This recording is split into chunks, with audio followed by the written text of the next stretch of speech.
Hi guys, welcome back to another poker vlog, and this is episode 4 of my home cash games. The session I've recorded for you guys is from November 16th, which is the Saturday before Thanksgiving break. I played a lot of hands this session, so there's a lot to show, and there's a lot of crazy stuff that happened. So take a seat, grab a snack, and let's deal some cards. In my first hand, I have Queen Jack off in the cutoff. Under the gun folds and under the gun +1 opens to 40. Normally this is a call, but I noticed that the player on the button likes to call opens but not necessarily 3-bets that often, and I want to play in position. I 3-bet bluff to 130, 13 big blinds. It folds back to under the gun +1 who calls, and the hijack who called the open calls the 3-bet as well. We're going 3 ways to a flop. The flop comes 4 Jack 5 rainbow. Under the gun +1 checks, and the hijack donks out for 175 or 17.5 big blinds. Coming from this player, this is usually a sign of strength, so I have to proceed with caution. I have top pair with a decent kicker, so it's always a call here. So I contribute 175 to the pot. Under the gun +1 folds and it's heads up. The turn comes to 6 of spades, making it 3 to a straight on the board. The hijack checks to me, and this is where I realized I think I made a mistake. I should just be checking back here, especially because he donked into me on the flop, but instead I decided to make it 30 big blinds. After not thinking about it for too long, he announces an all-in, and at this point I realized that we messed up. I'm not too worried about the straight, but I do think he could have flopped a 2-pair or a set. Hands like Jack 4, Jack 5, pocket 4s, and pocket 5s are very reasonable for this. He could maybe do this with Ace Jack as well, and I just don't see a lot of hands that I could be beating here.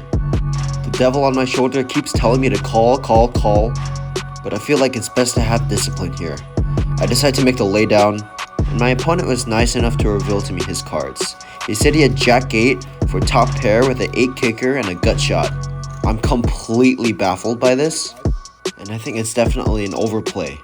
This is the second time that I've seen this player go all in with an okay hand, and this is the second time I've folded to it with a better hand. I'm not too worried though, because in the long run, these kinds of plays that he makes here are going to bite him back. Except maybe from now on, I'll probably call a little bit looser. Now I know that against this player, when he goes all in or makes a value bet on the river, it doesn't necessarily polarize his hand to nuts or air. Anyway, we still lost a considerable amount, so now we have a dent in our stack that we have to fill up. After losing an all-in pre-flop and not connecting with the board in a multi-way pot, I'm stuck a little over a buy-in. I look down at Queen Jack suited in the under the gun position, and under the gun opens to 3.5. I call 3.5, middle position folds, the low jack calls, and it folds over to the button who calls as well. Small blind decides it's good enough, calls, and the big blind folds. We're in a 5-way pot. The flop comes 6, 5, 10 with 2 spades. Small blind and under the gun check to me, and either checking or betting small here is okay. I decide to bet 60 cents for 6 big blinds. The low jack, button, and small blind fold, and the under the gun calls.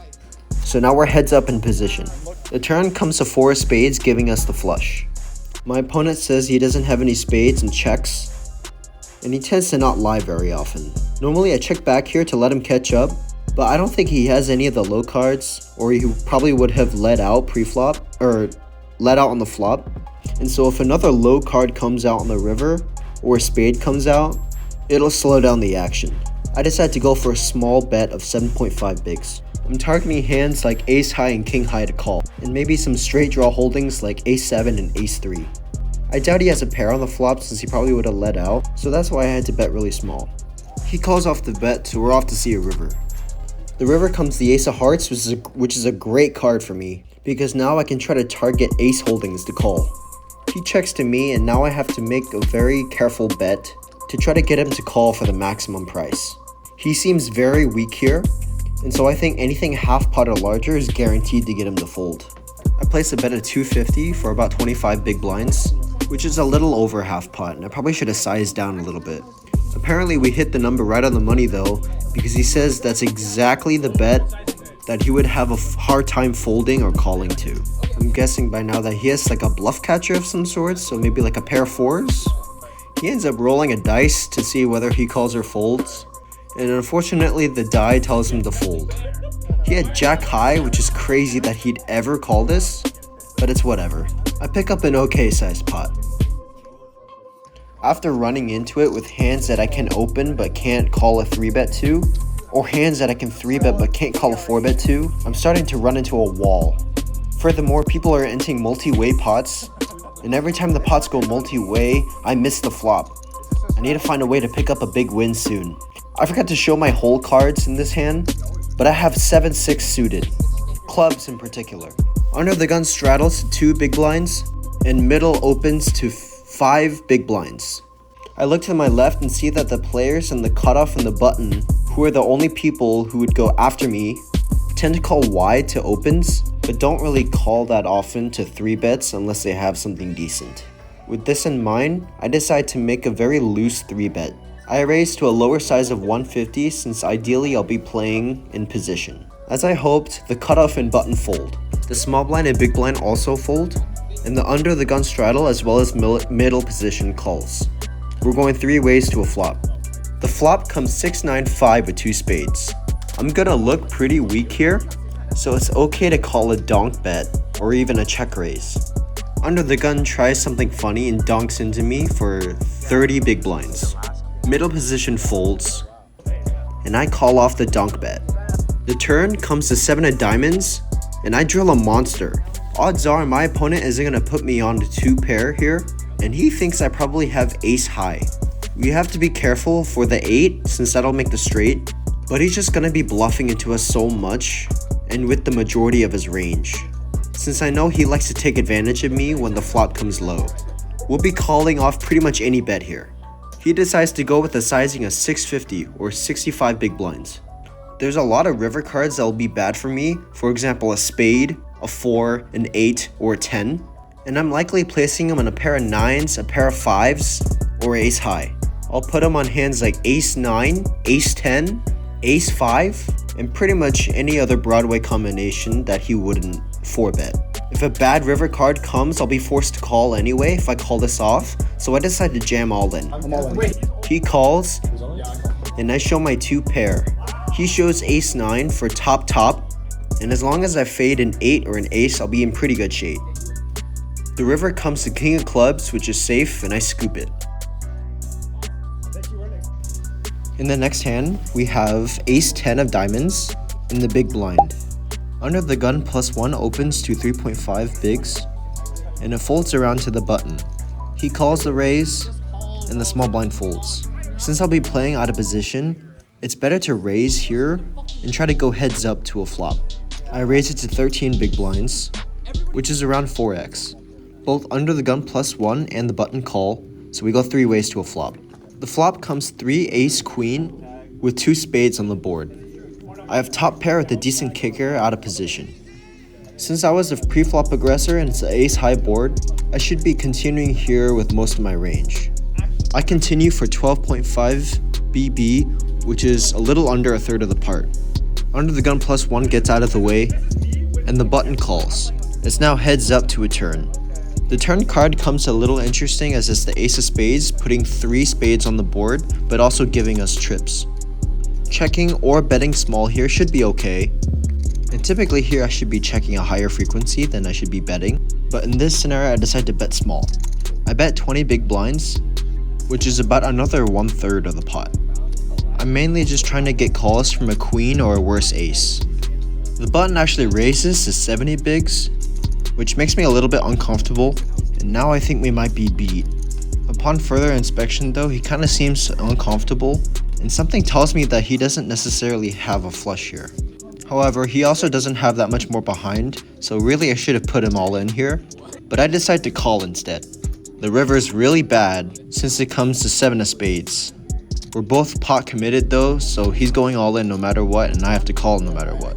I show my trips with 10 kicker, and he shows trips with a 5 kicker, so I ended up out kicking him. I'm glad we were able to find a call on the turn, but usually all we have here on the turn is a bluff catcher, so this isn't always a call. I reel in a pot of almost $20, and now we're back in the black. Sometime later, I have pocket kings in the small blind. Under the gun +1 raises to 40 or 4 big blinds, and under the gun +2 calls. It folds to the cutoff, who 3-bets to 20 bigs, and the button folds. The hijack has been going crazy all night, going all in with hands like 10-6 suited, ace-9 off, and other suspect holdings. In this situation, I want to isolate him, so I make a large 4-bet to 90 big blinds. As I hold, it folds to him, and he 5-bet jams on me. Especially since he's been making suspect plays all night long, it's even more reason for me to call here. I call his all in, and we decide to show down pre-flop. Unfortunately, he shows pocket aces, and we got notched for a big pot. We have only 20% equity for one run, and it's not looking good for us. Hands like this have been happening all night long, but it would be nice to get lucky here. One person said they folded a king, and one person said they folded an ace. I only have one out in the deck. Good luck us. As I deal the flop, a king comes out in the hole. I drill a set on the flop, and now I go in from being behind to way ahead. Because someone said they folded an ace, now he only has one out. People around me are already celebrating, but I tell them to stop because something doesn't feel quite right. It feels off. The hair on the back of my neck starts standing up and I feel a shiver down my spine. Something tells me that this turn card isn't gonna be good. Nah, I'm just playing. There's no way.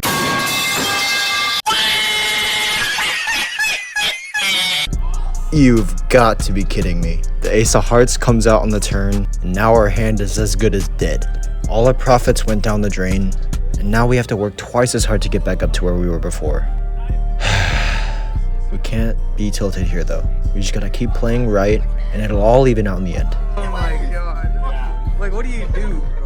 This is first vlog! Not even 3 hands later, we have pocket aces in middle position. It's like the universe wants me to get revenge. Under the gun opens to 3.5, and under the gun +1 calls. Like Jesse from Breaking Bad says, he can't keep getting away with this. I 3-bet to 130 or 13 big blinds. It folds to the under the gun, who is the same person that we lost to pocket aces. He 4-bets for 50 bigs, and now I'm foaming at the mouth. This is like the 5th time I've been 4-bet this session, and I seem like I'm pretty tilted. My image looks terrible, and now it's time to cash in that image. I'll make a slightly above minimum raise to $12 or 120 big blinds. I know he doesn't understand the concept of pot odds, but I think going all in may look a little too suspicious. I want him to jam on me. He calls my 5-bet, which is acceptable too. It's just me and my little old friend. The flop comes 4-3 jack with 2 clubs. It's a pretty great board for us, but I swear to God, if he has pocket jacks here, I'm gonna go wild. He checks to me, and so now I feel pretty good. The pot's pretty bloated, and my stack isn't that much larger than the pot. And I'm also pretty tilted, so I know that the optimal play here is to actually bet small and just pray that a club doesn't come out. But also, you might not be able to see this. You can actually, if you look closely, you can see steam coming out of my ears, and I believe I'm sweating. I jam all in. He snap folds, but I don't even care. He probably called my 5-bet with junk anyway. Okay, I'm done, I promise. Later, I have king 8 suited in the cutoff. Under the gun straddles to 2 BB, and it folds around to me. I open to 7.5, and though I'm in late position, the raise is on the larger side to try to isolate the straddle. It folds to under the gun, and he calls. The flop comes 4-7 ace rainbow. Under the gun donks for 5.5, even though I have range advantage. I'm pretty confident he doesn't connect that well with this board, so even though I have king high, I don't find it that difficult for me to call. I put in the chips and pay for a turn card. The turn comes the 8 of diamonds, and now I pick up some showdown value. He checks to me, and because I'm still a little steamed, I decide to poke the bear. I should be checking a lot here, even with an ace, because he donked into me on the flop. Unfortunately, that's not the decision I make, and I decide to bet 125 or 12.5 bigs. He check raises to 30 bigs, which is basically him trying to say I have an ace with a good kicker or 2 pair. Against this player, however, who makes a lot of crazy bluffs, some of which don't really make that much sense, I call to see if I can get him to give up on the river. The river comes to jack of spades, and now I'm downgraded to 3rd pair. He leads out again for a weird bet sizing, 55 big blinds, and I don't have it in me to call, so I insta-muck. He turns over 6 high, and I think that put me at my limit. I'm one more hand away from flipping the table over, but when situations like this happen, you have to keep your calm. Overreacting on a low-stakes card game like this is a display of immaturity. Even with all the taunting, I remain stoic, say nice hand, and move on. In the last hand we played for the night, I have pocket kings and under the gun +1. A couple people chipped out for the night since it was getting late, so it's only 5-handed at this point. Under the gun opens to 3 big blinds, but he doesn't really have a narrow range in the under the gun position, so I'm honestly not too worried. I lost horribly with this hand earlier this session, but I somehow climbed my way out of the hole. It's time to redeem this hand. I 3-bet to 13 bigs. It then folds to the cutoff, who 4-bets to 40 bigs. It folds around to me, and it's heads up if I call.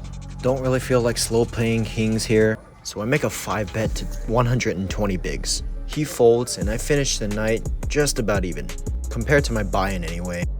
My buy-in was a total of $45, which is 450 big blinds. I was getting 3-bet and 4-bet constantly, and running into some pretty sick coolers. In addition, I misplayed a bunch of spots because I was getting tilted at some of these bad beats, some of which I didn't even show because they were so irrelevant or ended pre-flop. Try to show you guys when I'm actually playing very well so I can show you my thought process, or because they're entertaining. And this session was honestly mostly the entertaining part. I made quite a few questionable plays, but the hands I played today were really entertaining to watch, even for me. Somehow though, I managed to climb my way back up to like $38, and so I finished down around $6, which for a $45 buy-in isn't bad at all, I don't think. I really hope you guys enjoyed, and I put a lot of effort into making this video, even with finals coming up. So please show some love, like the video, subscribe to the channel, and share this with your friends. I'm sure that even if they don't play poker, they'll get a kick out of a few of the hands. Anyway, I hope you enjoyed, and I'll see you next week.